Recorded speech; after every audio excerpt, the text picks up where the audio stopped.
Everybody, welcome back to another episode of Iron Culture. I am not joined by the good Dr. Eric Trexler today, but I am joined by two world champions, WNBF world champions, perennial competitors, compadres, lots of camaraderie. And before I get into introducing them, I just want to say thank you for listening into Iron Culture. We are coming off the back of WNBF Worlds, so this will be a series of episodes in the next few weeks where I touch base with some of the competitors who took it all the way to WNBF Worlds at the pro level, competing at the highest level, who have unique insights so you can get a behind-the-curtain look at elite level natural bodybuilding, the people, the events, the experience, the practice, and also the community, which I think is an amazing one. And this will be the first of those series of episodes. So if you like this show, if you like this type of content, please do give us a thumbs up, a subscribe, 5 stars. I don't know how the internet works. Whatever things that send off bells and whistles that make Iron Culture do better, please, we need your help. And if you want to be one of our top tier supporters, please do check out Mass Research Review. For all you nerds who want to know how to capitalize on nutrition, training, psychology, health, and fitness, this is Iron Culture, supported by Mass, presented by the Mass Research Review, so definitely check that out.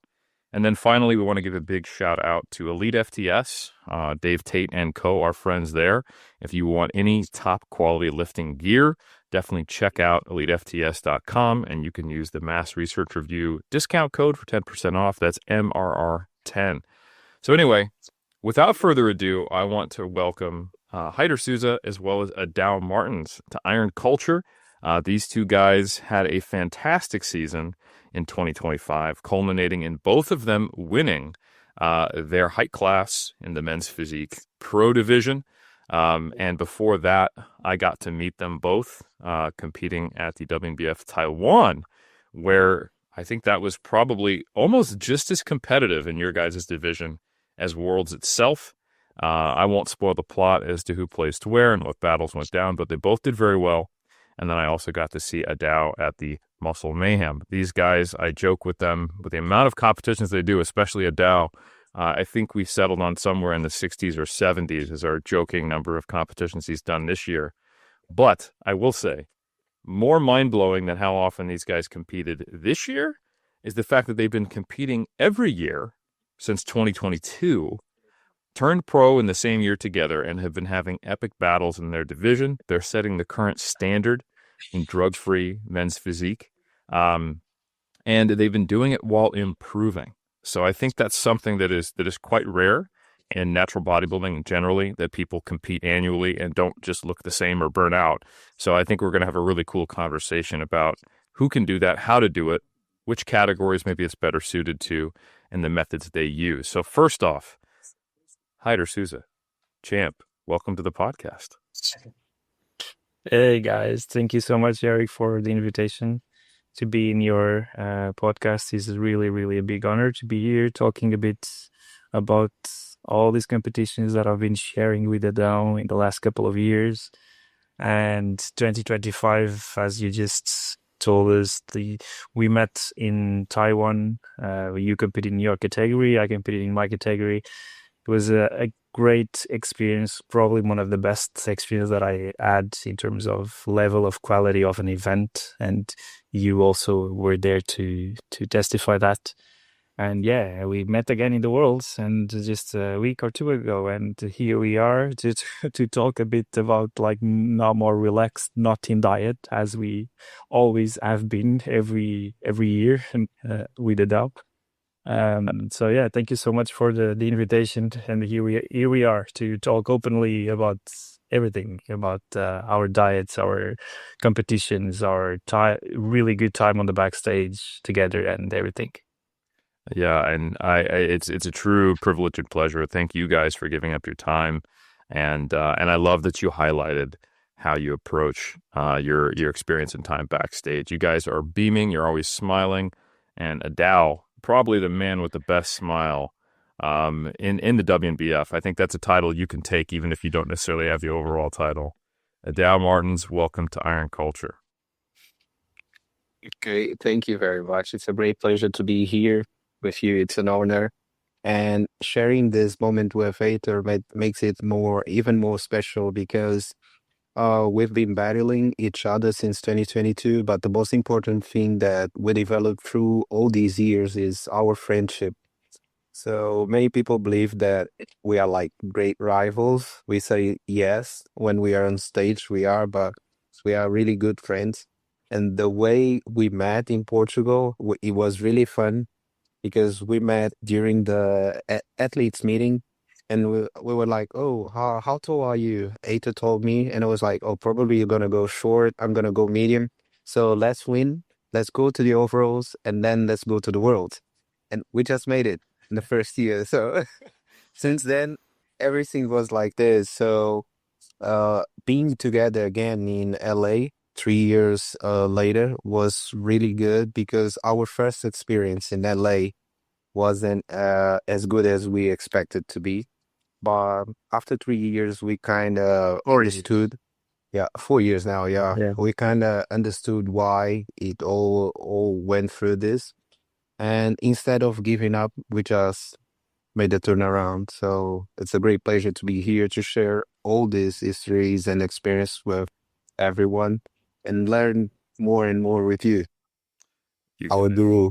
Oh, so please, yeah, no, no, it is truly my pleasure. I think people underestimate just how much of a fan of the sport I am. And I'm always shocked when people are like, "Oh, Eric, it's great to meet you." And I'm like, "What are you talking about? You're the champ. It's great to meet you." And just seeing how much respect, time, energy, and positivity you guys give out to your fellow competitors and one another, it is just so obvious that you guys have a bond and an appreciation for the community. And I think you're both great ambassadors for the sport. And I'd love to hear more about this. So, feel free. You guys can tell the story together and whoever and however you want to. But so you guys, your first competitive season, at least together, was in 2022. And like you said, it ended up going really well. But did either of you compete before 2022? Yeah, I competed in 2019 for the first time in my life. And I was 30 years old when I competed for the first time, but I've been working out for years because I just enjoyed every single year to build muscle and to look at myself and to be into and to be skeptical about what should I develop more to be looking better, to have a good, nice beach body. That is always my goal, you know.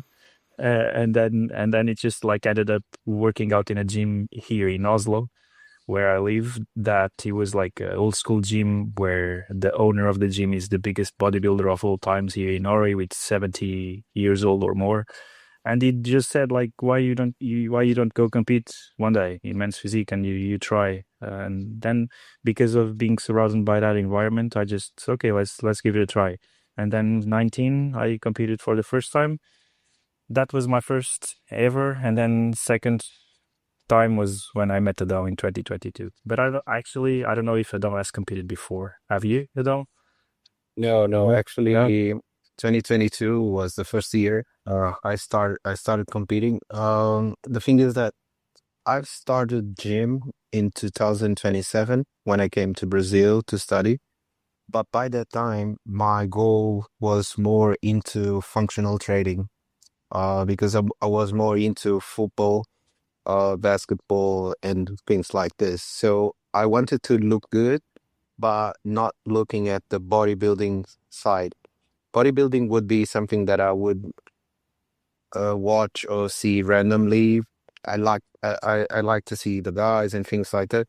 But I was never into it. So I told myself one day I want to do this. I want to live this experience. So I don't know when. So let's do it one day.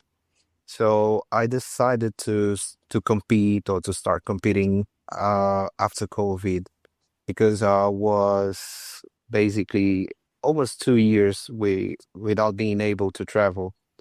As you guys know, I work offshore in oil and gas platforms, so I stayed offshore for almost 6 months.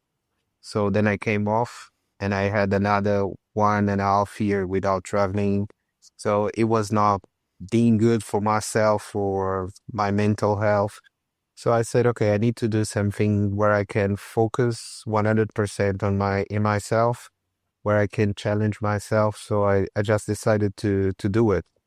Then the first thing I decided to do was like, okay, as I want to do it natural, let me go through all the natural federations. So I've seen many, I've spoken to many presidents and affiliates. I was studying the pros and cons. The thing is that by that time, and still now, there were no federation in my country, the country where I work or where I spend more time, which is Angola. Basically, there were no shows in Africa, so I had to travel to do any other show. This was when I found the WNBF Portugal because it was easier because I have family in Portugal. My dad lives in Portugal. My mom now is going to live in Portugal. I have siblings in Portugal. And like Angolans and Portuguese people, they have like this bond that will never be like killed or things like this. So I spoke to the president, Ilda, and by that moment, I was like, okay, this is what I want for me. Then I spoke to Bob. He gave me like everything I wanted and more, even more. And I was like, oh, the president of the federation is talking to me and is like answering all the questions and all the questions, all the doubts. And I was like, okay, this is what I want for me. Other federations still kept talking to me, but I was like, okay, this is the one I want. So 2022, the first competition I did was in Dubai. I didn't know nothing about posing. By then I had a coach, a Portuguese one, Mario. But we didn't have the opportunity to be together. So I had to find a personal, like a trainer. So I went with my trainer. By that time, my trainer, he's called Perola. He was already he's a bodybuilder. He was African champion. He was already also European champion in other federation. He didn't have much experience with natural athletes, but we did pretty good because I don't believe I reached to conditioning as we did on the first show. I was really lean, really conditioning. At the backstage, people were asking me if I was about to do like bodybuilding or things like this. And I was like, no, I'm going to do men's physique. So I did the show in Dubai. The placing wasn't what we were expecting. And we were like, oh, yeah. So in the end of the show, I went to the feedbacks. I got, sometimes you got feedbacks that you don't agree, but this is what you have. So I was like, okay. And by then, the next show was supposed to be in France. So my plan was to go from Dubai to France, but I was called back to my company. So I had to fly back to Angola for a meeting. Then I had to go offshore, and then I had to fly back to the capital to fly back to France. So I did my second show in France and I placed second. So I was like, okay, from not placing to placing second, I was already qualified for the Worlds, but amateur. 1 week later, I think we had the show in Portugal. So by the WNBF page on Instagram, people were like talking even more. So I was looking to the guys from my division or from my category men's physique. So I found Heitor and other guys. So we keep talking. And on the day of the meeting, we met each other. So we realized that we wouldn't be at the same division because he's shorter than me. And I was like, okay, so why don't we just go there, we play, we win, and then we book our tickets to LA. And I was like, okay, let's do it. Then we found João, which is another guy. He was like a bodybuilder. And he was like, okay, I'm going with you guys. And we say, okay, let's create a group. We call this group Tuga. Is it, Heitor? Yeah, I think so. Yeah, I think it's Tuga is like a slang for Portuguese. Yeah. What is it? So we create this group. Tuga is like a short name for Portuguese. Gotcha. Like okay, like Portugal. Yeah. Like okay, we're from Portugal. Cool. Yeah. So we create this group. We played that day. I won. No, Heitor won his division. I won my division, and then Heitor won the overalls. And after that show, as we got the pro card, I did my debut in Germany. I placed third. By that time, the top one was the world champion, and the top two was the vice champion. So it was really cool. I was like, okay, I placed behind the world champion and the vice champion. So we were like excited.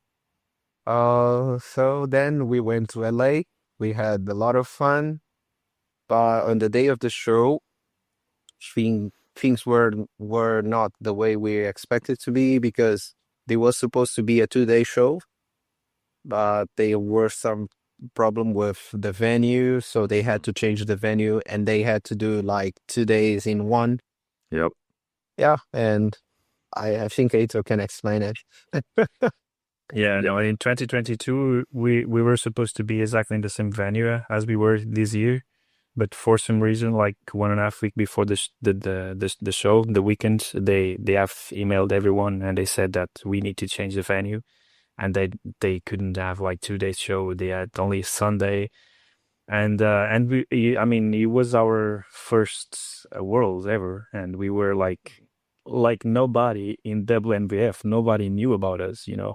We were like just the guys that won our pro card 2 weeks before that, and we traveled to LA, and then we competed there. And that year, Chris Elkins won the world title, the overall.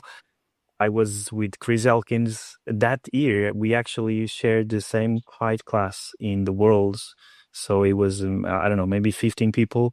It was Chris Elkins, Pedro from Spain, the previous world champion. Also, it was Isra, another Spanish that was competing this year as well, and he placed fifth.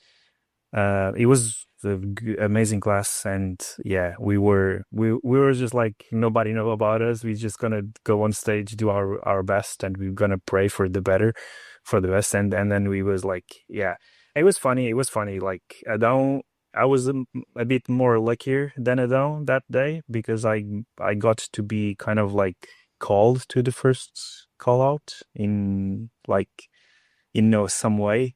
I remember very, very clearly, like there was like everyone went to the front. I think they switched one or two, and then everyone went to the back. And then I think Bob was the head judge that show, if I'm not mistaken. And then Bob called like 5 people, and I remember very well, like a judge like close to Bob, like touched him on the arm, and then he like pointed at me. I Millions, like, yeah, you should call that guy. And then Bob called me to the call out, and then we were 6, and then we were like switching around, and Adao was on the back, and then Adao went to the front, and yeah, we were like, yeah, it's our first experience. I didn't place even 5th; I placed 6th out of those 6 guys, and Adao also place is good, man. Yeah, well, it was my worst placing ever. It's my best placing. Yeah. I agree on that here. Heitor placed 6th, I placed 8th. And because of the thing that they had to do 2 days in one, I think they only had 2 divisions, right?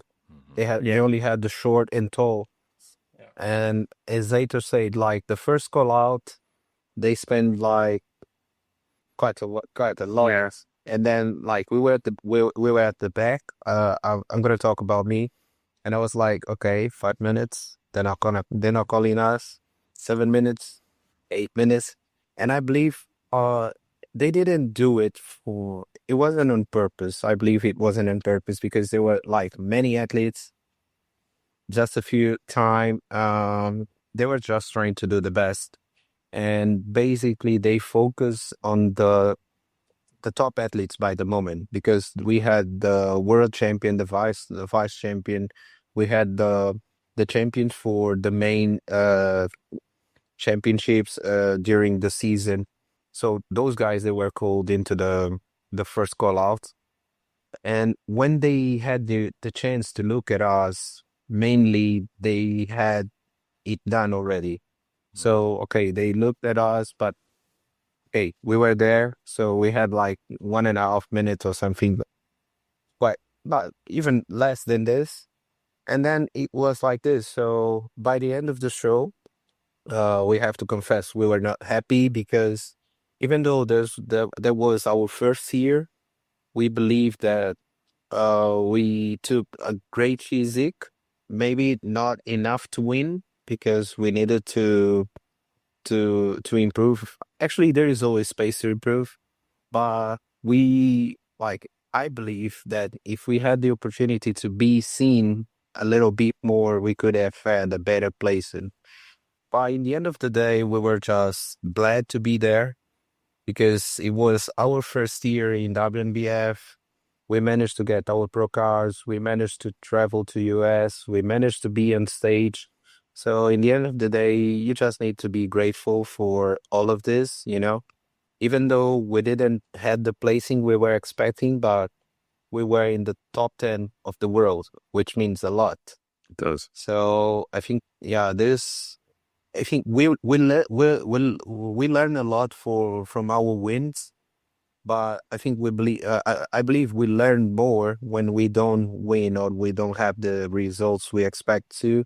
And because of this, I believe our friendship even got stronger, and our goals or the way we fight for our goals just improved.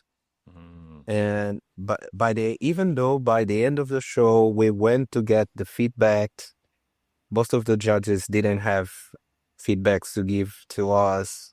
We have to confess that right now they improved so much. Like right now, when you go for the feedbacks, you just give your number.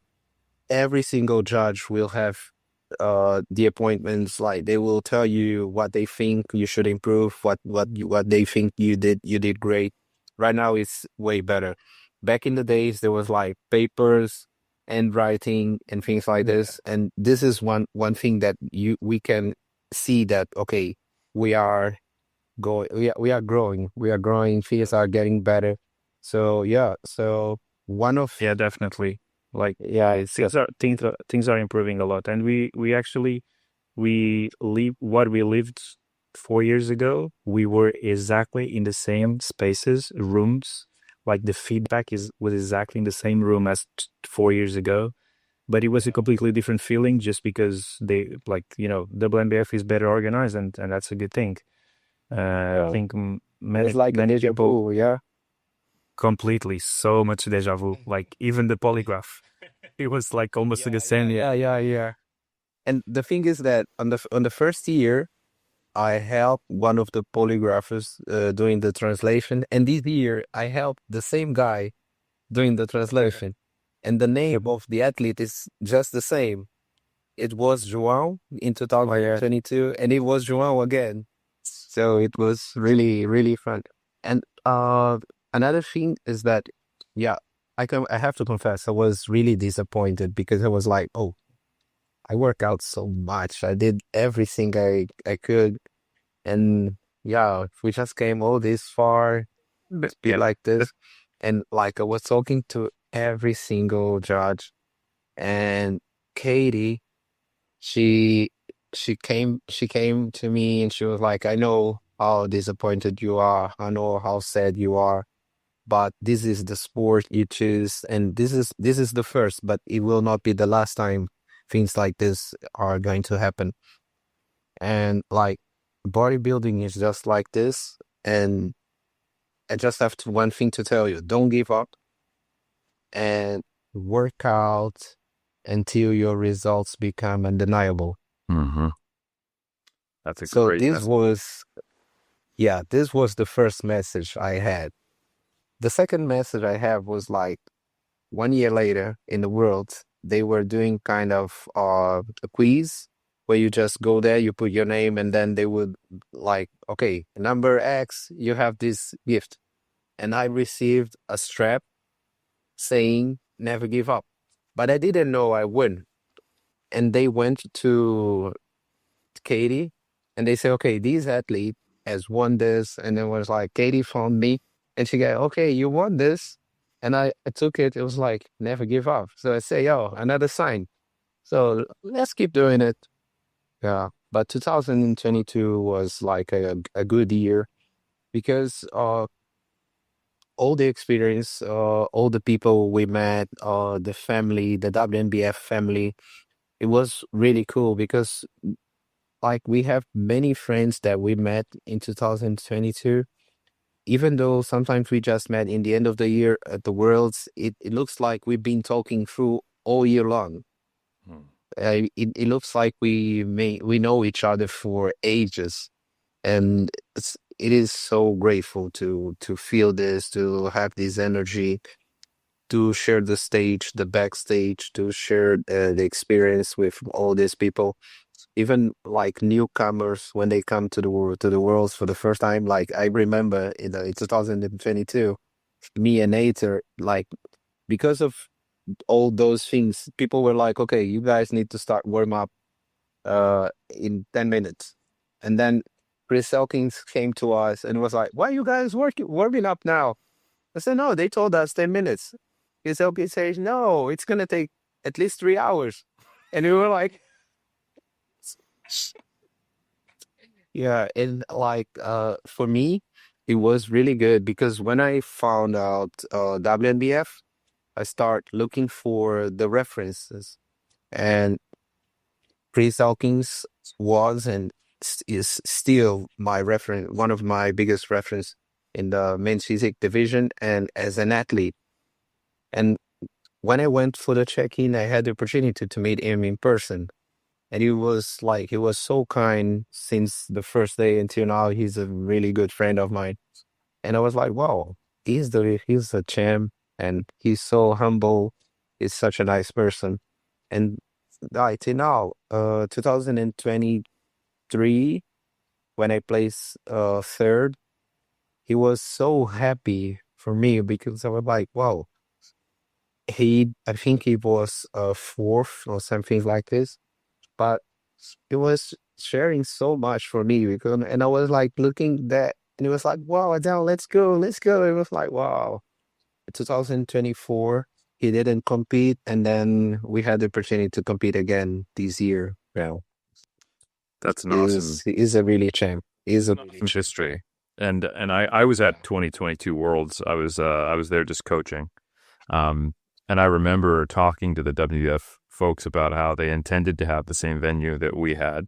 And last minute, the venue pulled out and they had to scramble to find a place. And they only were able to book it for the one day, and how stressed they were. And a really interesting thing happened was that, for those who don't know, Terrence Howard, who's a relatively famous American actor, it was his little theater.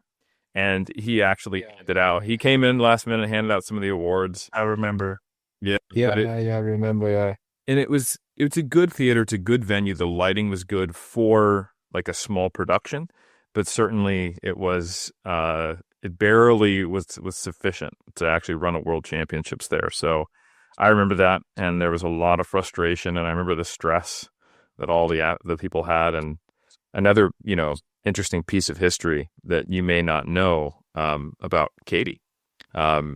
She actually was winning world titles in her 40s, 15, almost 2 decades ago. And so the mentality of never give up, I think she is an amazing athlete. And if you look back to the history of natural bodybuilding, she really didn't start to become a pro champion until she was in her 40s, and then had a run where she was the dominant, female bodybuilder in natural bodybuilding. It was incredible. And now she gives back so much to the sport, her judging, promoting, being involved in different committees, which I've had the privilege of interacting with her a bit in that regard. And she's just so warm. So some of the leaders in the WNBF space who have been athletes for years, that kind of wisdom that they can pass on, even those simple words.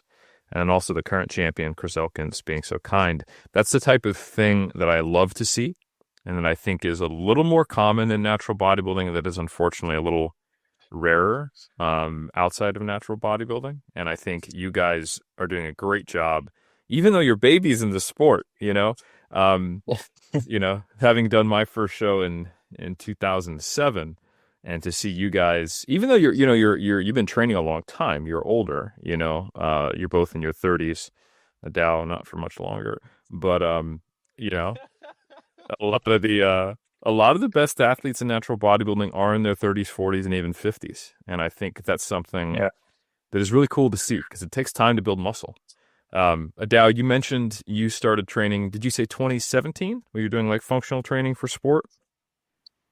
2007. 2007. Okay, yeah, 2007. So yeah, you had some training under your belt, but training specifically for bodybuilding was a bit later. Yeah, so that's Yeah. got it. Yeah, you guys have done a tremendous job improving year to year to year, and I just want to emphasize to everyone, you guys went from placing, you know, sixth and eighth to then Adao, you moved up to third in 2023, right? So Yeah. 2023 was the first year I did Worlds. I placed seventh out of ninth in my pro debut just 7 weeks after turning pro.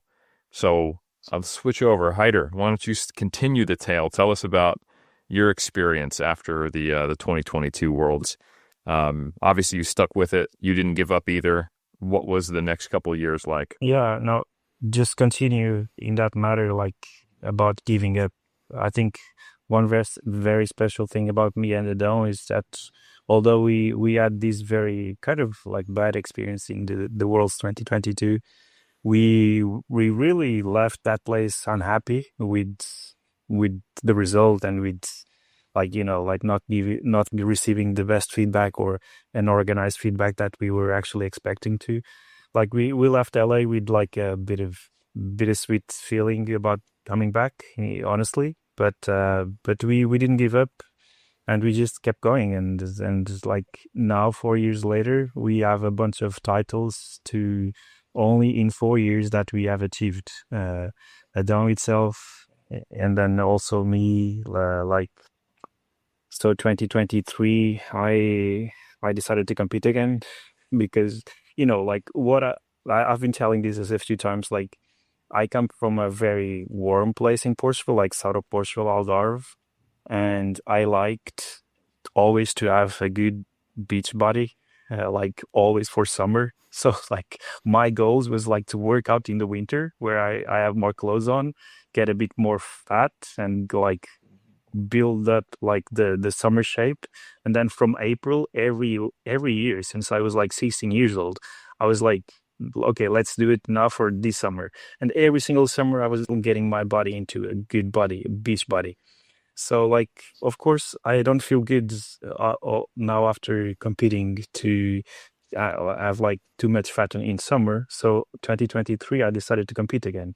And when Adão was in Germany, 2022, I didn't go there as a pro. So it was the pro debut for Adão, but my pro debut was in LA. So 2023, I went to Germany because at that time we didn't have that many pro shows in Europe. I think he was actually only Germany doing it.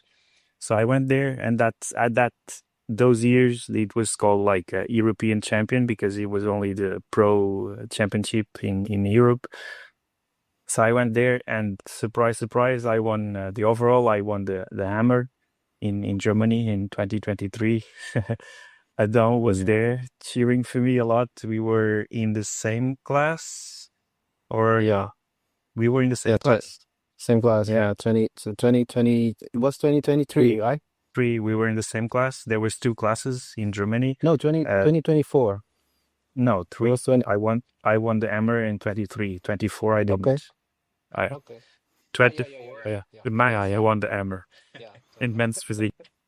Yeah. So like 2023, we were there again in the pro Germany, and then I won my class. Adão, I don't remember your place, but you got a small match. Yeah. I placed fourth. I placed fourth. I wasn't there, but yeah, having Heitor with the hammer was like a relief from the world. So Yeah, it was. We had that feeling like, okay, we deserve better. So yeah. like Heitor won the show, but I was so happy. We were so happy. Like, oh, it was like, okay, we did it because we both from WNBF Portugal. And every win we celebrate like it's our win. Yeah. So it was, yeah. So it was really cool. to have him winning. I don't know if you've seen the small Instagram story that Adao published like 2-3 days ago in Taiwan when I came with the trophy and Adao was like jumping and me jumping, and that has been happening every single time that one another is like winning. So that year, 2023, I won my class, and then overall I also won against I don't remember his name, but then I won the hammer, and then I didn't compete more in WNBF that year, but I think you went to Seattle. Yeah, I went to Seattle, yeah. 2023, yeah. I placed top 3. Yeah. Seattle was good. They did a good job, and Seattle has a great venue. Seattle was really 2 days, yeah. excellent lighting. Great venue, excellent lighting. The timing was perfect. Mm-hmm. So I saw people missing their category because they were like, okay, normally it takes too long, and it was like, athlete they would call the athlete like 3 times, and then the athlete were not there. Some athletes, so they would just show up, and they're like, oh, it's done. Really? Yeah, but it was a great venue. It wasn't as cold as we expected to be. Yeah, so it was really cool. Unfortunately, 2022, 23, and 24, I didn't have much time to enjoy the city. So I would do the show and I would just leave the day after, 1 or 2 days after the show. Yeah, I didn't have much time to enjoy the city, but the show was pretty good. Seattle was cool. Boston was cool also. Yeah, was also cool. So yeah, 8% will always be in my heart. Yeah.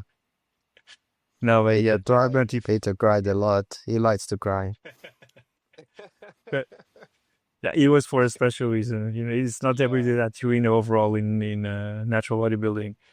Yeah, in the world, in the worlds. But 2024, it was so far my best year, and the year that I competed also several times because I decided like 2024 is going to be the year that I'm going to compete more in the WNBF. So I competed in beginning of September in Dubai. So I went to Dubai. It was good that I went actually 1 week before. And Kyle from Dubai, he always says to me like, Dubai show, you probably had your best condition ever. And I always tell him like the same. It was probably or very likely because of the weather, the heat of Dubai. 1 week there, sweating every single day outside when I needed to walk somewhere, And so it was good. It was good. I won the overall also in Dubai. So coming from a overall in Germany from the year before, won the overall, the Burj Khalifa trophy. He was another, for me, this has been a dream, like winning so many times that I never expected. I just worked out for so many years just for the passion of like working out and building and looking at the mirror and looking better and trying to look better every time and trying to adjust exercises to build a little bit more muscle here and there, to be more rounded, to be more have a better upper chest or rear delts that makes me better 3D looking.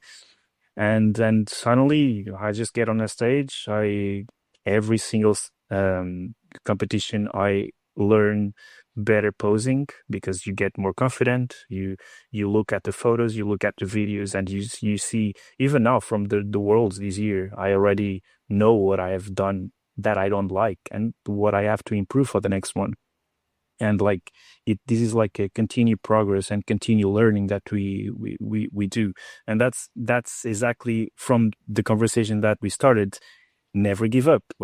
If you don't do well in the first one, you don't give up. You have so much to learn. And I've been telling this, so now we are like kind of older, like we are in our 30s, but the youngest guys that are 20 something that comes to the world stage for the first time and they don't place that well, they just have to keep working. And they have at least now they have us. Well, I consider myself, Adao, and so many others that have a bit more years in the worlds and WNBF.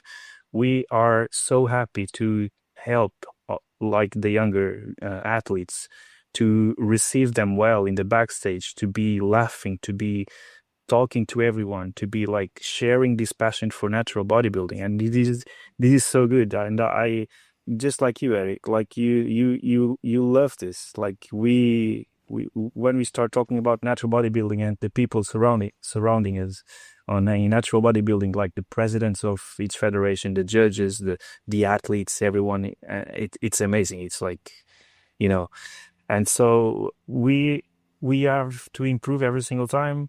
Like Dubai was amazing. I managed to win the overall at the first biggest prize money that I've earned, and so of course that also feels good. And then I went to France the week after, just like 1 week after that show. I also won the overall there. It was also amazing. It was kind of also for me a personal experience to compete back to back, like one weekend, travel to Norway, actually. Yeah, I traveled to Norway on Monday. I left the show at 11 o'clock on Sunday. I had my flight at 2 a.m. that same night. So I had to bring the trophy with me to the airport directly.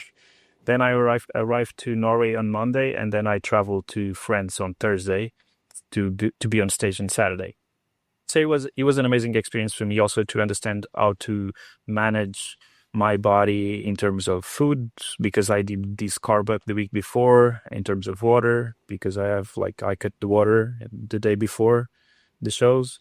So it was a good experience to me. I didn't get so much lean in as Dubai as I was when I was stepping on stage in France, but it was enough to win the overall in France. So I was super happy. Then after that, yeah, in 2024, 3 weeks later, I think I went to Germany. I didn't manage to win the hammer in Germany again. I'm not gonna talk too much about that, but yeah, Max won the hammer. Max, that you know Max. Max, maybe he's gonna be on the show. You mentioned Max. So Max, it's an amazing guy. I'm super really good friend with him, and Max is an amazing guy. But he won the hammer in men's physique in Germany that year, and so he has two hammers. He has the hammer from men's physique 2024, and he has the hammer from this year in bodybuilding. So he has two hammers at this Is he supposed gonna get? Is he gonna get the hammer in classic physique? Yeah, maybe he's next year. Yeah, he's a great athlete. Such a great guy. He's very humble, very nice guy. Yeah, super cool guy. No, but it was good. Like the show in Germany, the good thing that I have to say about the show in Germany that year, it was that if it wasn't for that show and for that result, I wouldn't have brought the same package to the Worlds in 2024. And I very likely I wouldn't have won the overall title in the Worlds in 24, because I was not in my best condition. You know, Max puts an insane condition, and he was super shredded because he did bodybuilding at that day also in Germany. So he competed in men's physique, and of course he was super shredded on his back. My biggest problem, or the last place in my body where I lose my fat, my water retention, it's on my lower back. And so I have to work so hard to get that lean. And Max was like peeled completely. And of course it calls all the attention. But that pushed me so hard to bring my best package to the Worlds last year in 2024. Those 3 weeks, I as when I sat in the airplane from Germany to Norway, I wrote a note on my iPhone with all the times of each day that I had to follow my schedule. So it was like 6 a.m. wake up, walk to the gym, do 1 hour cardio, walk to work, come back to the gym, walking, do my workout, and go home. I had 3 weeks to do my best ever to try to bring the best package to the Worlds. Because honestly, I knew that I would have a big rival in the Worlds last year, which was Under from Spain. I knew he was going to be there. I knew that he's very good athlete, of course, and he's very shredded and very conditioned. So I knew like it's gonna be now that I have to do all the effort in these 3 weeks. So I did all my best. I don't know how. I don't know actually how did I survive, and I didn't lose that much muscle, but I managed to have a very good pump and a good carb up on those days, and everything went well, and probably was my best condition ever last year on the Worlds. So yeah, I managed to win like the title of my life probably, and it was amazing. And here I am again. This year was Taiwan, as you know. I won the overall in Taiwan, amazing. And then I 2 weeks ago, 1 week, 1.5 week ago, I won my class.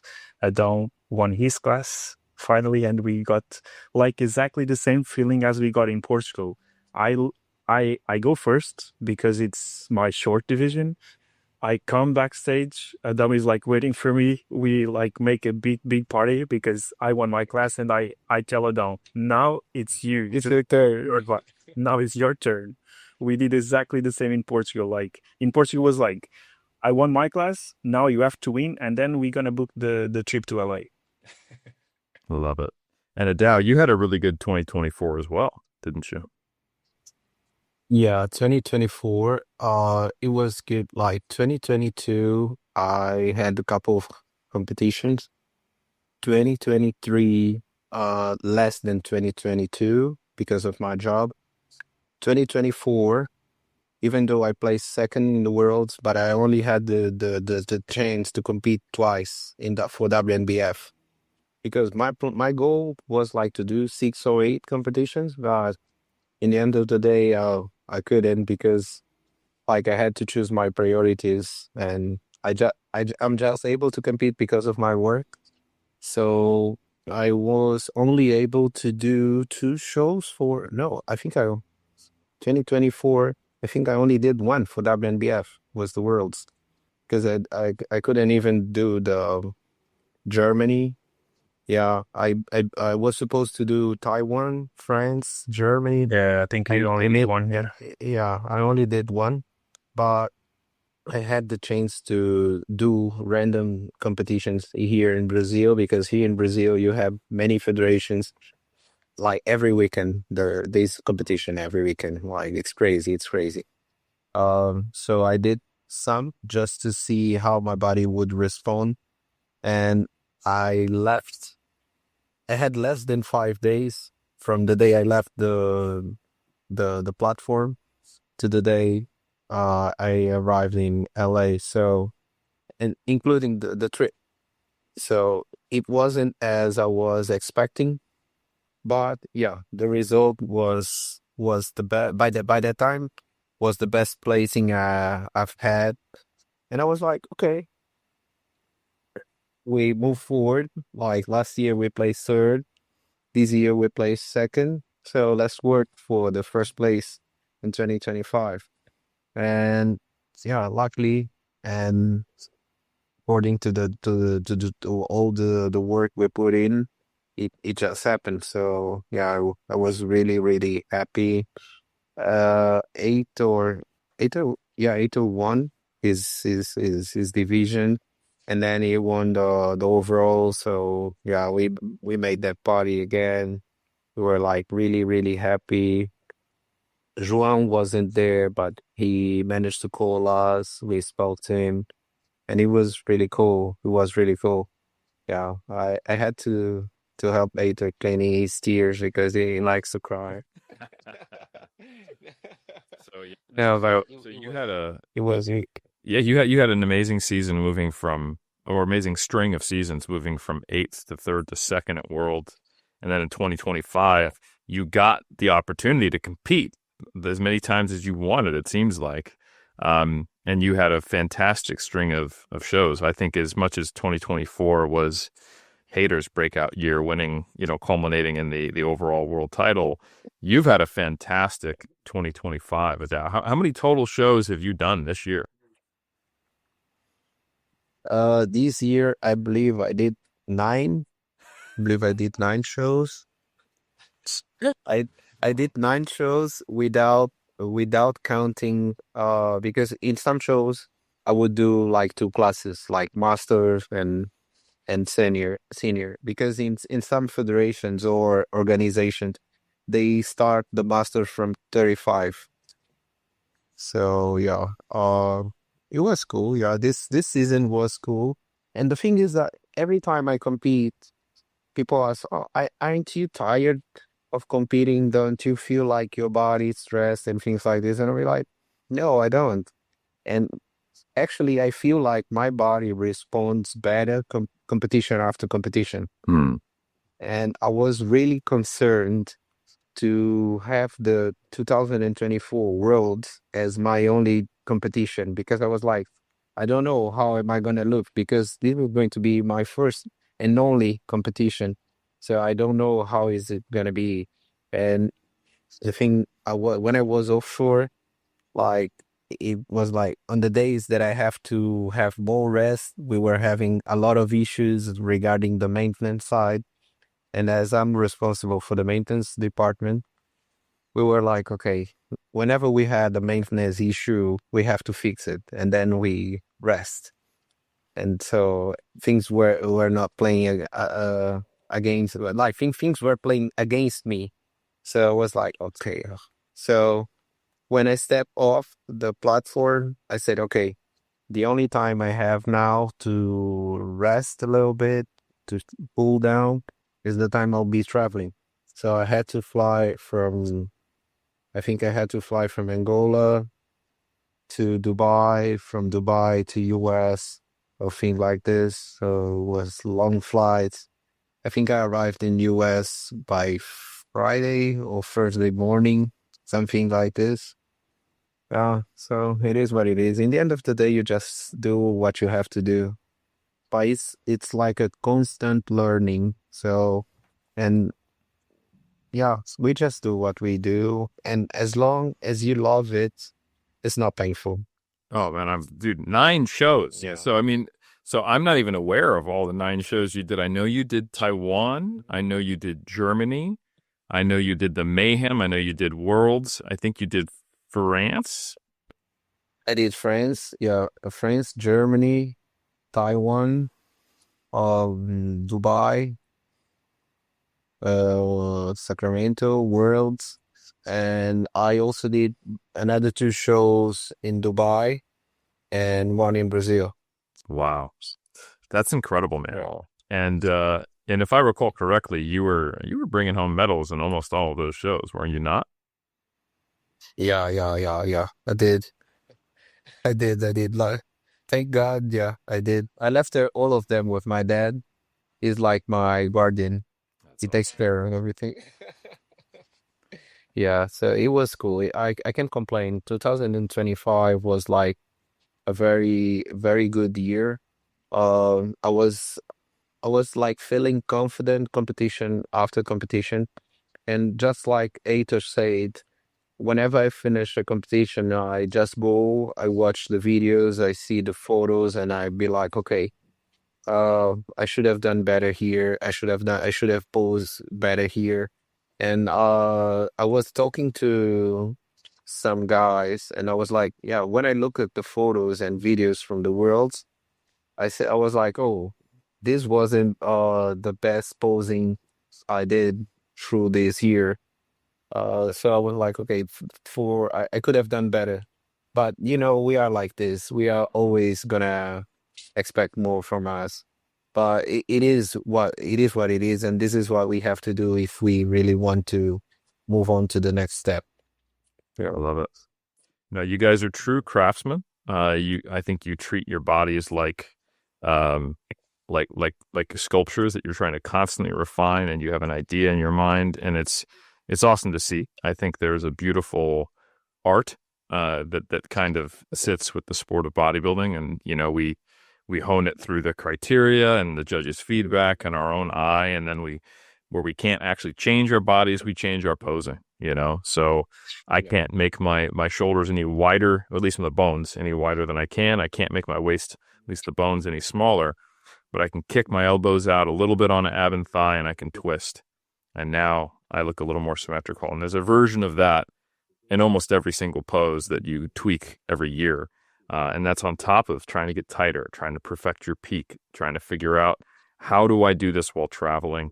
How do I do multiple competitions and peak? It doesn't make me better or worse. And you guys are both very aware of that and take a lot of meticulous notes. So I think at the highest level, and I don't mean this to take away from any athlete, there are certain talents that people have that they are that they have inherently that enables them to be at the highest level. But natural bodybuilding is getting so competitive that if someone doesn't capitalize on the opportunity their talent gives them, they won't be a world champion. And what I've seen from you both is that you are absolutely the type of people who capitalize, and you're meticulous and you think about it.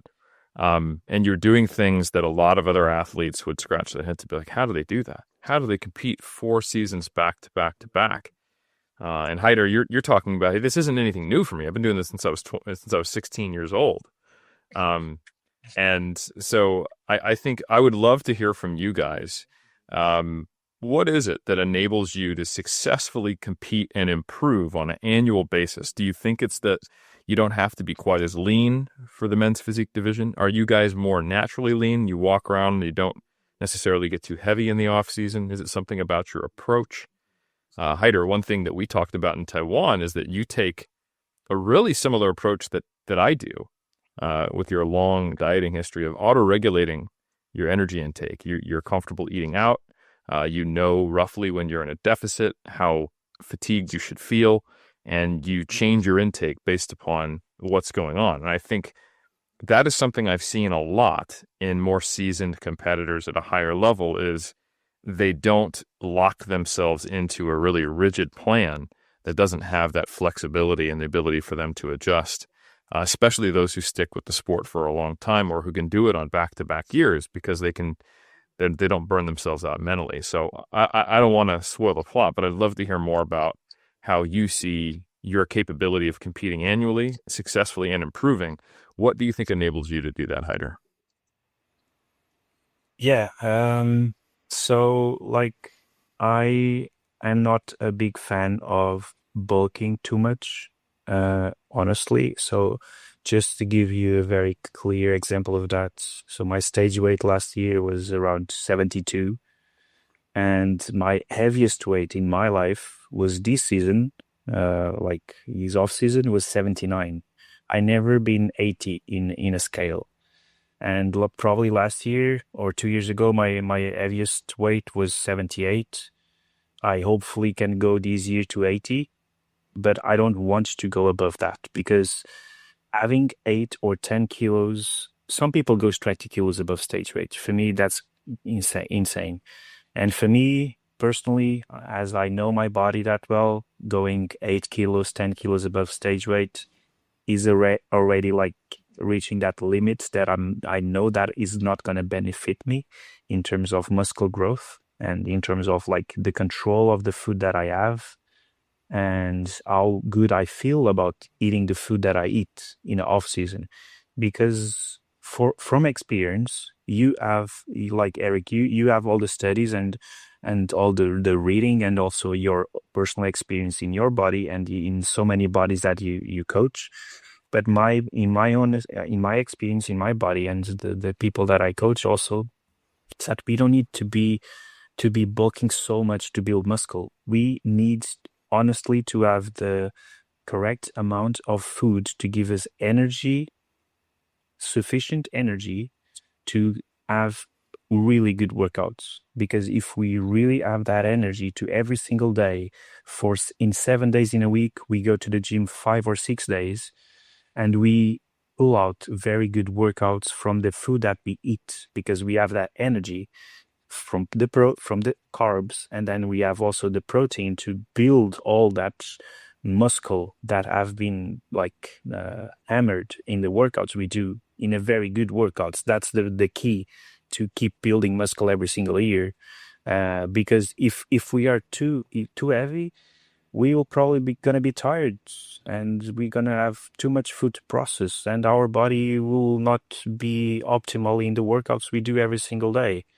So all that food, if it's in bigger amount, in bigger portions, will also like decline the performance we have in the workouts we do every single day.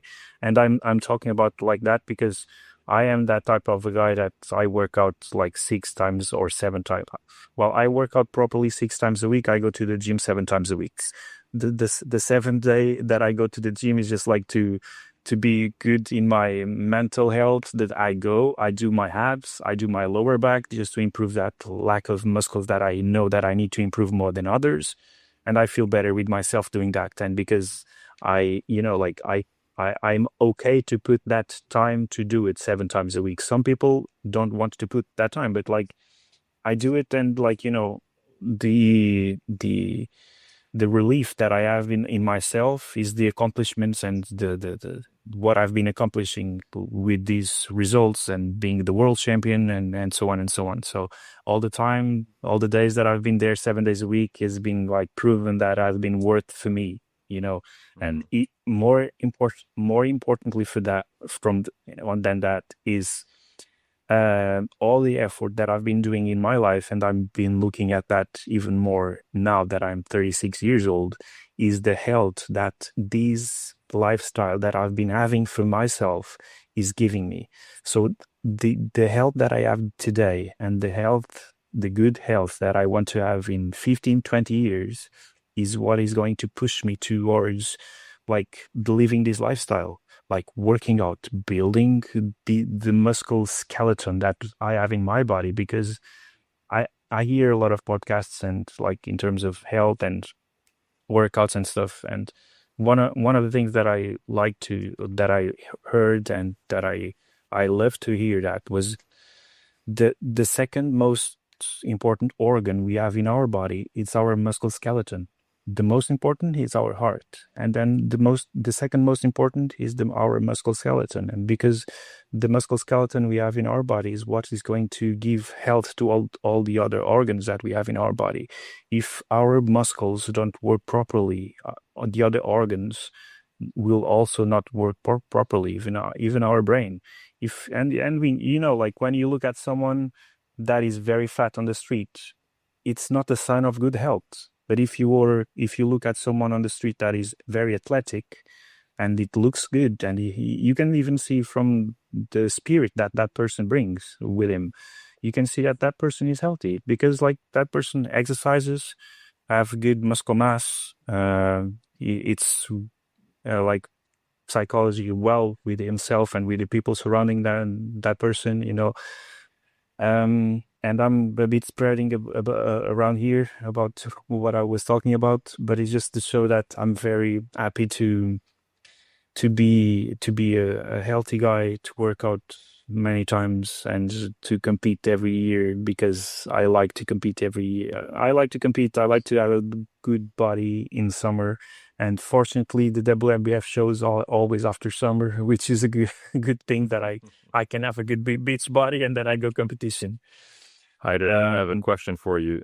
How long after the season ends, with you putting on a little bit of weight and eating in a surplus, do you feel like everything is fully recovered and you're not feeling fatigue or too much food focus? How long does it take for your sleep to get back to normal, energy levels and training to come back? End of January.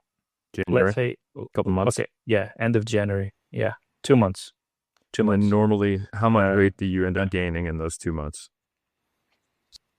Probably I gain 3 kilos. Yep. So from let's say very very clear example of that. The last 4 years I've been competing. The last competition is always around the same time because it's the WNBF Thanksgiving the week before that. So like of course I gain some weight in Christmas as normal, and then like after January, I guess I will be 3 kilos more, and my peak in strength and weight is going to be in April. Like April this year I managed to do like a incline bench press with dumbbells, 60 kilos for a chest, He took me 5 weeks to get to that, but I knew that if it had to be until the end of April, because May I would start cutting a bit the food, and I lost. Maybe I didn't lose, but like it's sometimes we are afraid to lift heavy when it's like free weight. You always careful about injuries. If you get a serious injury, you might gonna like cancel the season, you know. But I felt good, and so end of April was my peak this year, my off season. I was like probably 79 kilos, and I felt really strong in my exercises. Nice. Yeah, that makes sense. About 10% over stage weight when you're competing back-to-back years.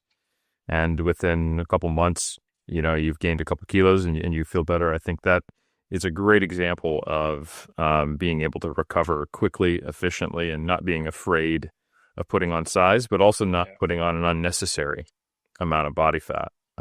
So, I'd say your experiences map onto my coaching experiences, my personal experiences as well. I compete a little heavier than you guys because I'm 6 foot tall, but I get about 10% over stage weight and then cut down. And I diet a little slower, I get a little longer, and I have to get, not that you guys aren't competing lean, but bodybuilding at the WNBF Worlds level there's an extreme demand. I got to stand next to Max and not look soft, right? Yeah. So, for me, I probably have to drop another kilo or two from where you guys get to.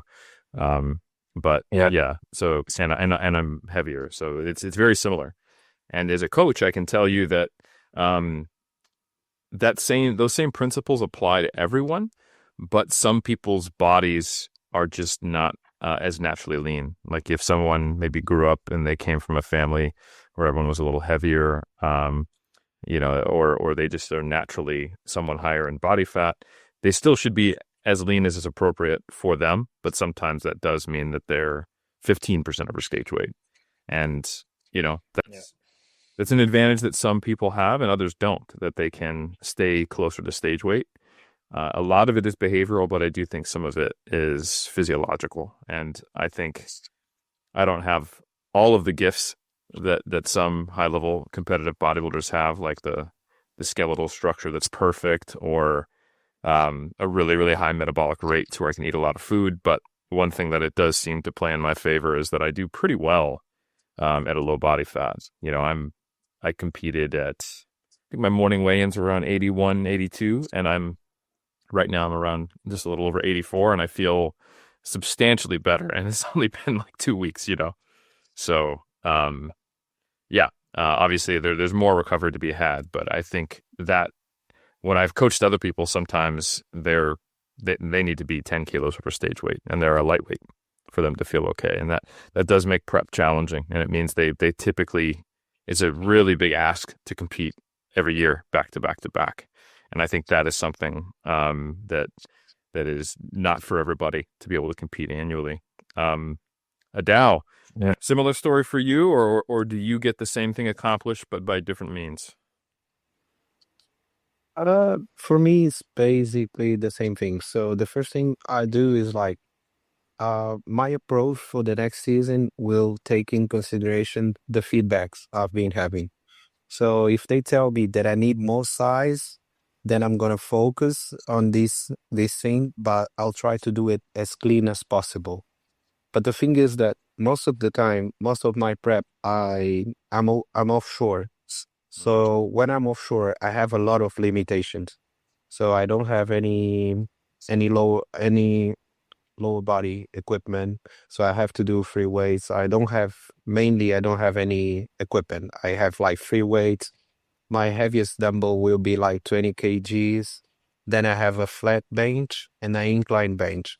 Most of the exercises I will do will be like free weights, or I will do pull-ups, push-ups, dips, and things like this. But the thing is, I'm just like Heitor. I don't like to lift fat, so I hate the bulking process. The first thing I hate the bulking is because I don't like to eat that much. I'm not the type of person that enjoys food, and I don't like to look at myself and feel like I'm soft, I'm fat. So I try to keep as lean as possible. And the other thing is that I'm the type of guy that why would I target the 3 digits? Because most of the athletes, they are really happy. Oh, I've reached the 3 digits of in my off season. I'm 100, I'm 110, I'm 120. But and then you ask them, like, we are men's physique in WNBF, we don't need to reach to a certain weight. But most of the other divisions, like classic physique, bodybuilding, classic physique in WNBF, no, but in other federations, yes. Bodybuilding, yes. So if you need to be at a certain weight, why are you going to increase like 30, 25 kilos and then suffer to lose all that? So in my mind, in my way of thinking, I would do something smarter. So because the thing is that the limitations I have through all my season, because I'll be like 30 days offshore, 20, 15 offshore, onshore. Then I'll have like 45, 60 days offshore. So I have to think now, how am I going to suffer, or what am I going to do in the end of the season? So the thing about, like, we've been seeing that men's physique nowadays are getting bigger and bigger. So which means that we need to put a little bit of volume, a little bit of size. But I think we can do it without exaggerating, putting like 20 kilos and then suffering to lose all those 20 kilos. Because everything you put in your body, let's say if you put like 20, 25 kilos, when you try to get as lean as possible, things will change. Maybe you will lose your V tape, maybe you'll lose your waist, like you'll lose things like this. So my goal is like to focus on the weakest point and make my stronger point even stronger. So yeah, this is what I do. So basically my approach would be like this. So these years, I think I had the lowest weight I've had so far. So I was 72, and I was 72 in 2022.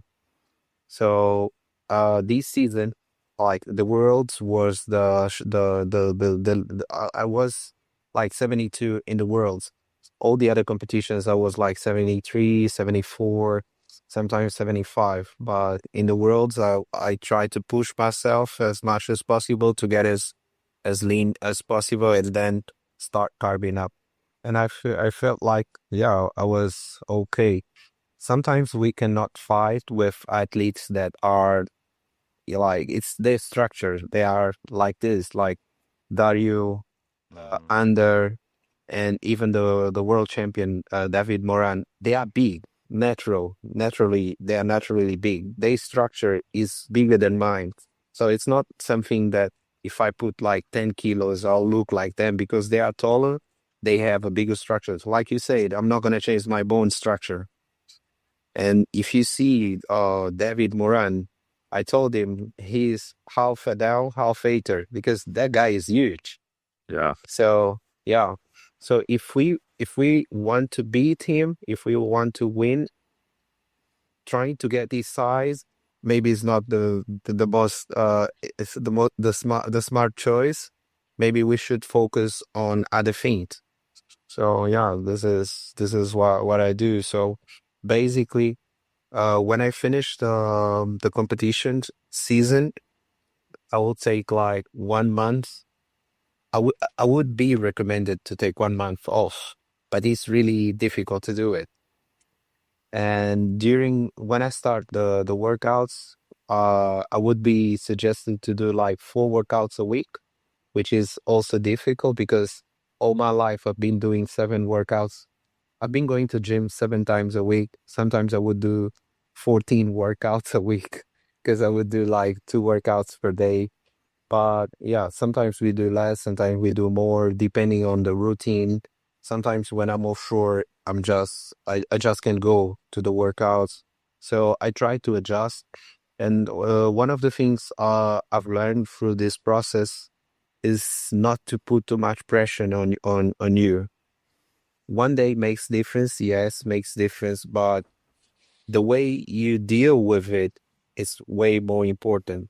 Because sometimes you can go that one day, but you will not take advantage of it because you're mentally stressed, or you're just tired, or you're just not there. So what I do is whenever I can go to the gym, I just take the most advantage I can from it. Yeah. So I have like 4 days. Yeah. So I have like those 4 days that I have to work out. And then if I can take advantage of the other three, I just take. If I can't, I just don't. Yeah. So this is why. I love it. I'm sorry to interrupt, but I just want to point out that we have two world champions here. One who is auto-regulating their nutrition in a similar way that I would. Not hitting, like not bringing a food scale with him everywhere and hitting specific target macros on a day-to-day basis. And the other has access to only 20 kilo dumbbells, some free weights, body weight training, push-ups, because he's offshore, and he's built the physique, and impressively, and an awesome back, by the way, like Adao, which is notoriously hard to train without really good equipment, many people think. And you are auto-regulating your training. You're getting in, you have a minimum threshold, and then when you can, and it'll be a good session, you get in more training. And I think that's an approach that more bodybuilders and more physique athletes generally are probably not open to, because they're a little too neurotic, they're a little too nervous, and they don't listen to their body. They listen to their fears and their insecurities. So the maturity that you guys have and the perspective you have is a great one.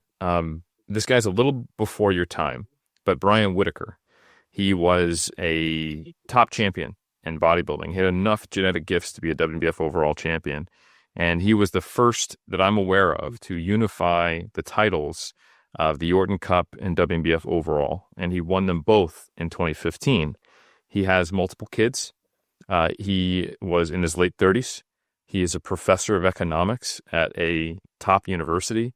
And he came on the podcast and he said, bodybuilding is I think third or fourth in my life. I think his family, his relationship with his spirituality, and his job were first, and then he focused on bodybuilding.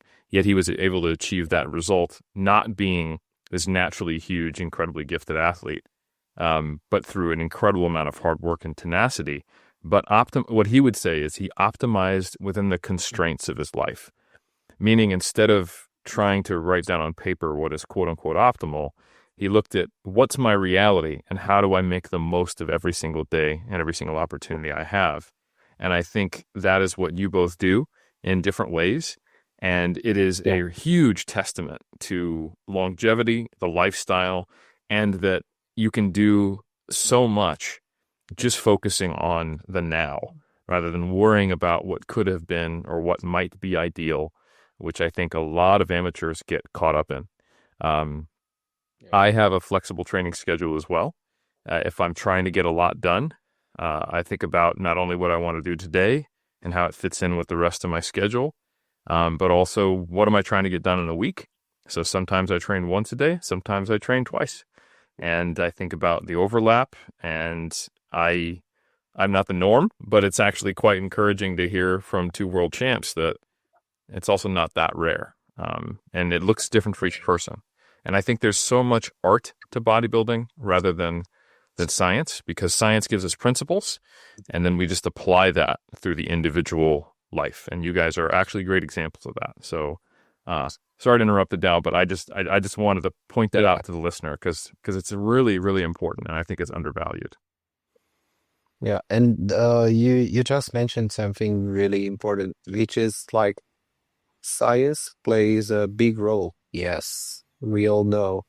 But in real life, things are not always like that. Because when you make like those studies, when you apply the science in a specific situation. So you don't take in consideration many aspects that in your real life that will be part of it.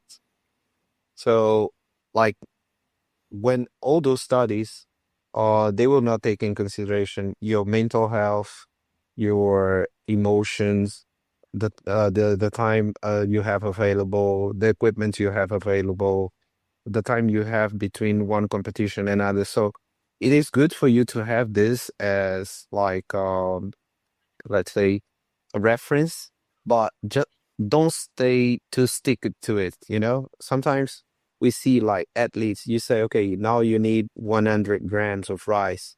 And they'll be like, okay, 95. No, I'm missing 5.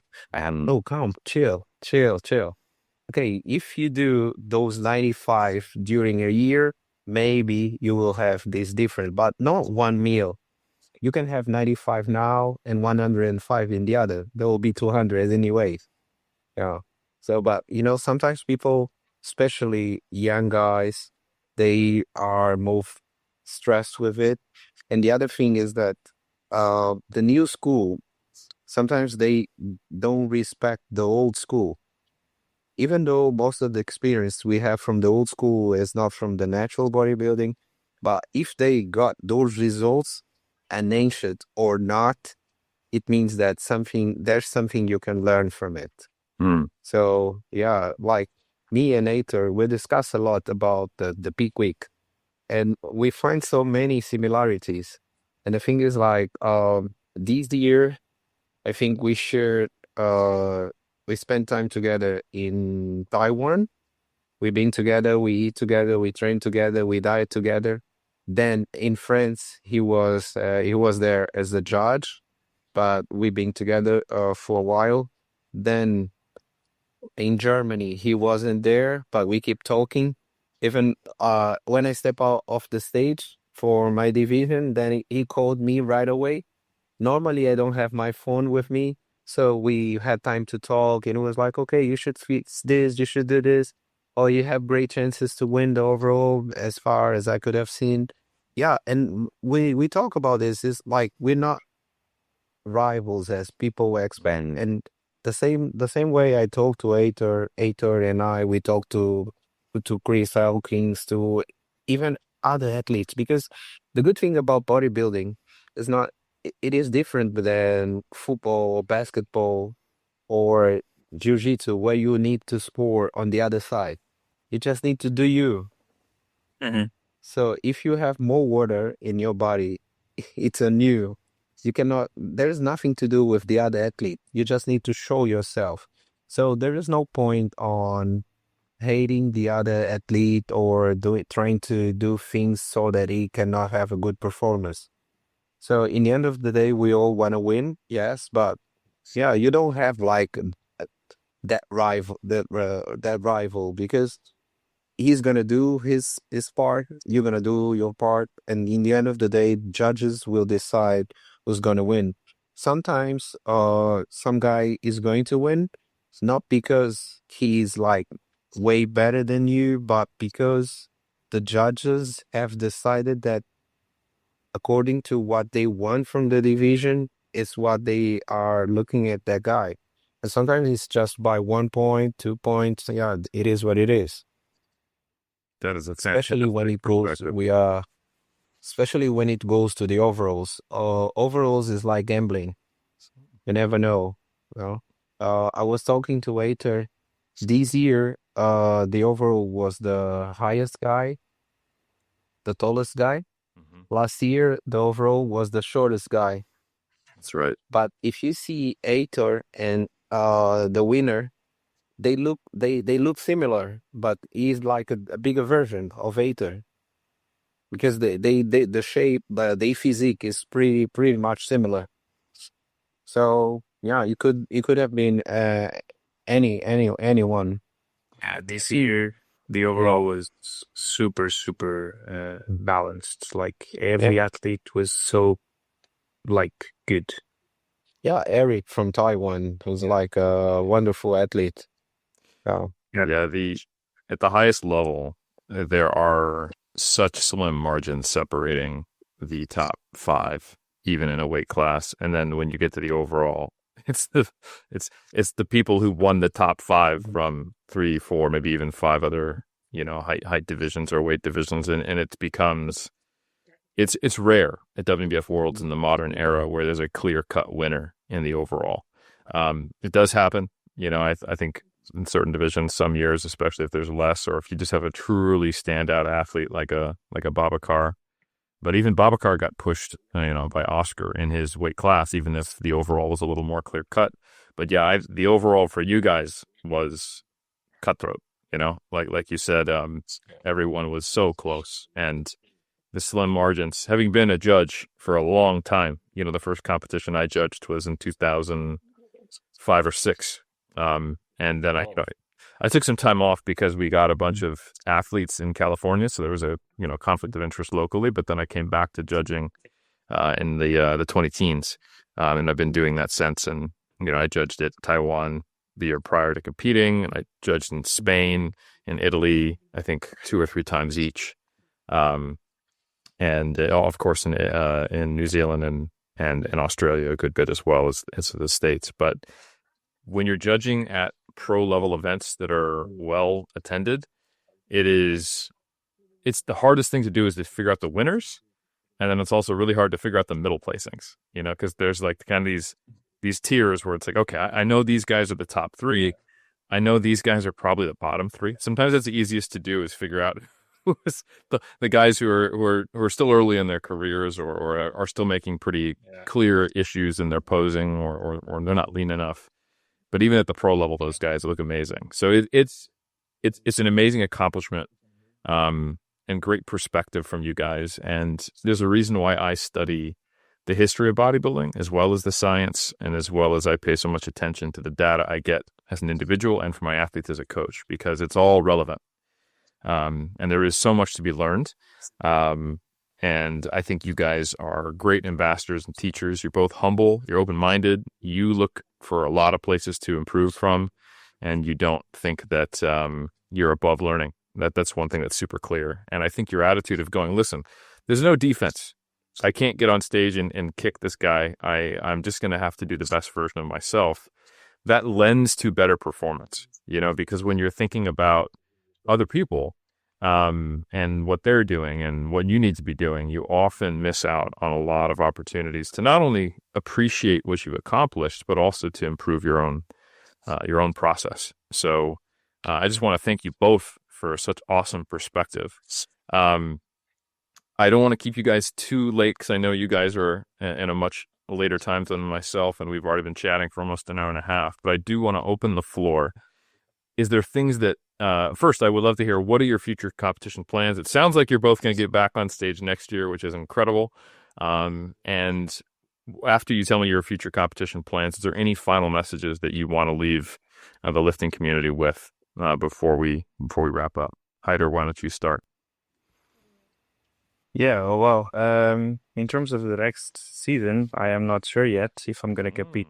Okay. Some people, no, like I always say that I'm not going to compete, and then suddenly, like in May, I give some tips here and there that okay, maybe I'm going. No, but the next year, very likely I'm not going to compete. I think I'm going to be a The 1 year. Adao is not really. Yeah. No, Adao is not believing in my words yet. Adao only believes. Let's wait until the world. Yeah, I might decide in October to just like pop up in the worlds. No, but let's see. No, but I don't know. Like a message that I love to give. Like, first of all, thanks Eric for the invitation coming here to speak freely and openly with Adao and you. It's a really big pleasure. And we met personally in Taiwan. It was very good to have a dinner with you there in Taiwan, enjoy that food, and then also meet again, like basically seconds before you went on stage this year. And we unfortunately didn't have too much time to meet afterwards. But it was amazing, and it's just amazing also to be here sharing like this natural bodybuilding passion that we all have, and also with the listeners that are going to listen to this podcast. And like me, Adao, we are friends for life. It's something that natural bodybuilding is giving us both, and for everyone that is really passionate about this, is like we have been making friends in so many places in the world, basically. I loved this year to be in Taiwan with the friends that I've made, for example, from 2022.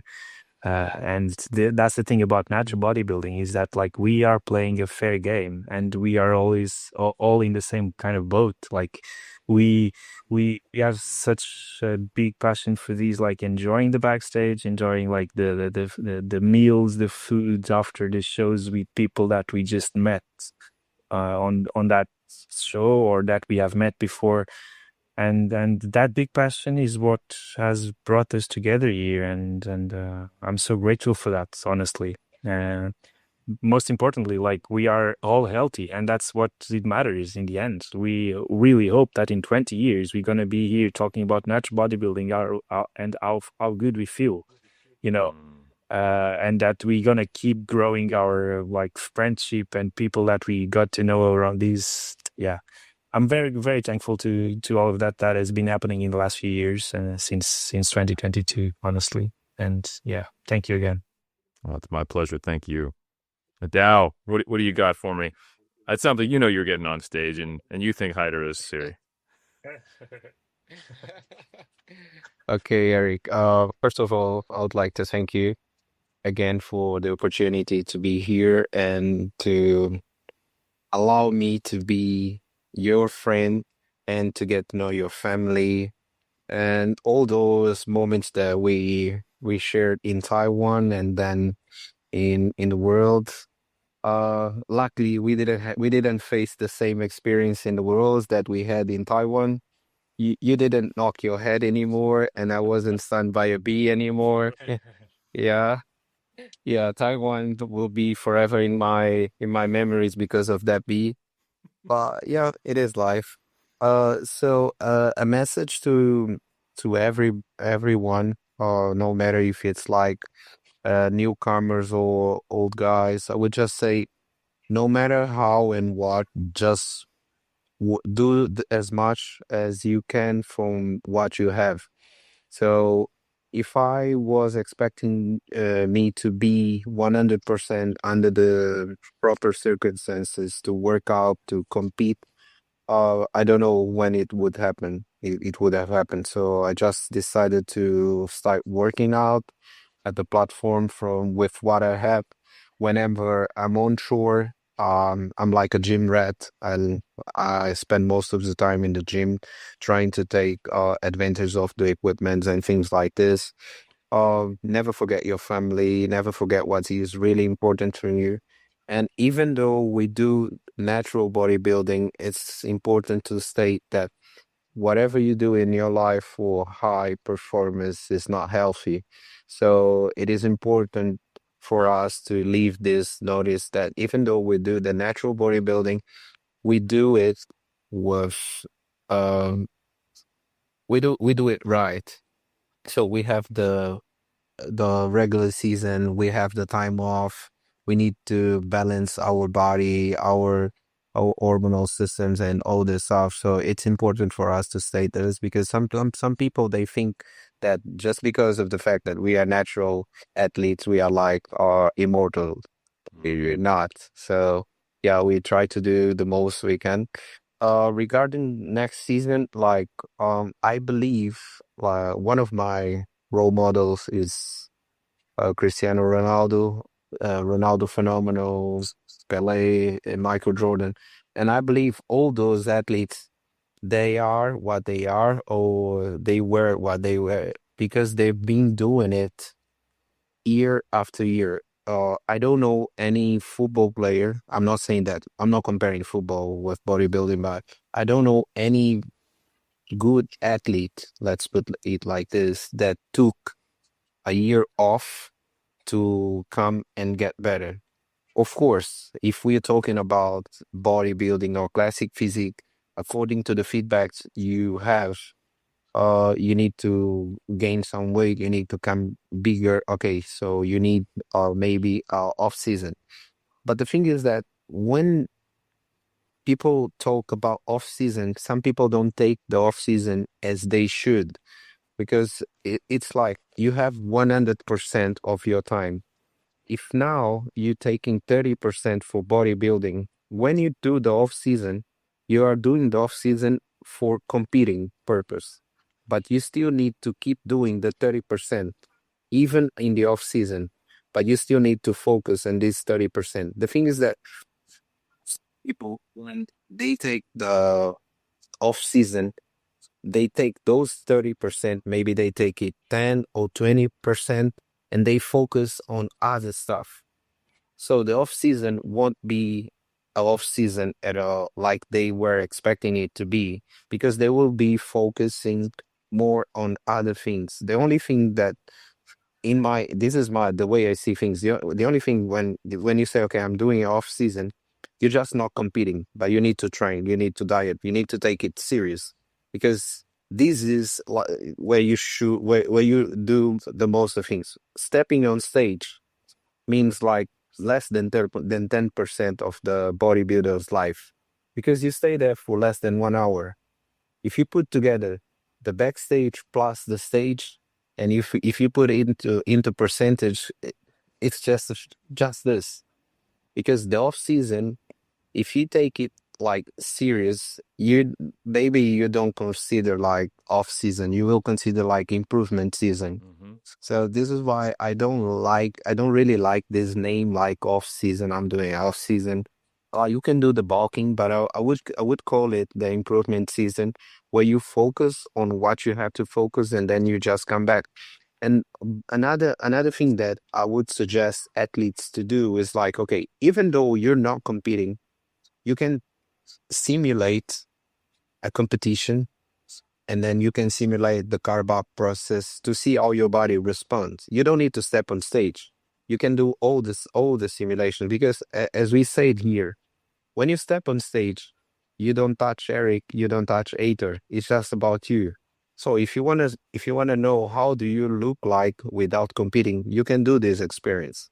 So you can see if you can put more water, less water, if you can do 1 or 2 competition one after another. You can use the off season to do all those tests, and then when you decide to come back competing, you just do. Because when you stay away, especially those days, like the physiques, I'm talking about our division, the physiques that we saw in 2022 are way different from the physiques we see now. So if I decide to step off now, 2025, and come back by the end of 2027, I'll be surprised. Things will change a lot.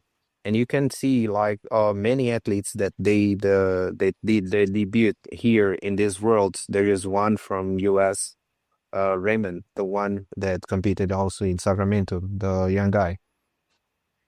I don't know if you still remember. He was in my division, and he also competed against me in Sacramento. He placed second.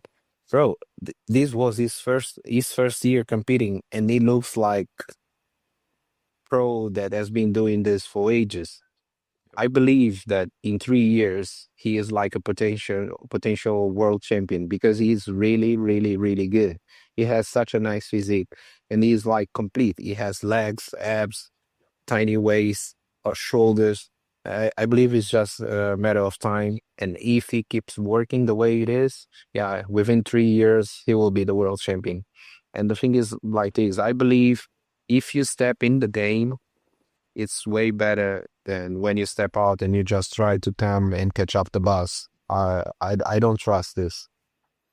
No, I think there's a lot of good perspectives, and I completely agree. Like, bodybuilding is a lifestyle, and it requires consistency, focus, and being on. And I think as someone who's been competing since 2007, lifting for 21 years, and trying to improve constantly, the stage is a divergence from everything that is building you up, and that means that you need to have a true environment that cultivates the physique you're trying to develop, and the stage is just your opportunity to show it.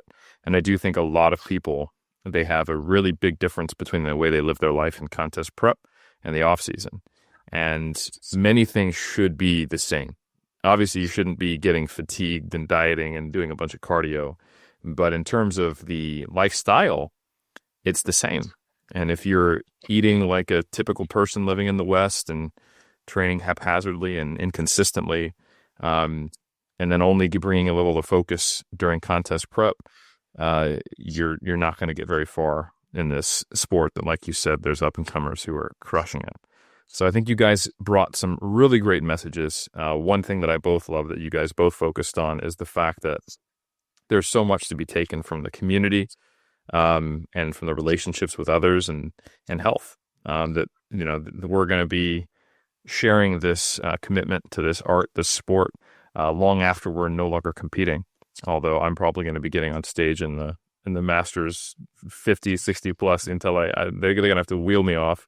But even if I didn't get on stage, we would be benefiting from the hopefully healthy approach that we take to bodybuilding, and that we are always trying to optimize within the opportunities that we've been given at the moment. And I think you guys are both great examples of that. And you've achieved amazing things, and I know you're just getting started. So I want to say thank you both for your time, your wisdom, and a huge congratulations on both finishing your season as world champions. And I love that you guys celebrate each other's wins just as much as your own. So with that, I just want to say thank you both for coming on. A huge congrats. And also thank you very much to all the listeners. I think there's a lot of wisdom here for how to handle the off season, appropriate body compositions, and the fact that your training is where the changes are done to your physique, not trying to force feed gains, and that it is eating an appropriate amount to fuel and stimulate growth, and rather than trying to quote unquote bulk. So I wish us all a very effective improvement season. It's a great title for Adao, and we will see who is competing next year, but I wish you both the best, whether you get on stage or not. And for all the listeners, make sure to give us a subscribe, a like, a 5-star rating. Don't forget to get all your lifting needs over at Elite FTS with the code MRR10. And if you really want to be a superstar supporter of the show, this is Iron Culture presented by Mass. If you want me to be able to pay my mortgage, please consider subscribing so you can stay up to date with not just the science, but how to apply those principles to your individual situation, from the lens of all 4 of us over at Mass Research Review, who are not only coaches, but also athletes and scientists. So thank you again for listening to Iron Culture, and we'll be back in another week with another really great interview with some of the WNBF champions from 2025 Worlds.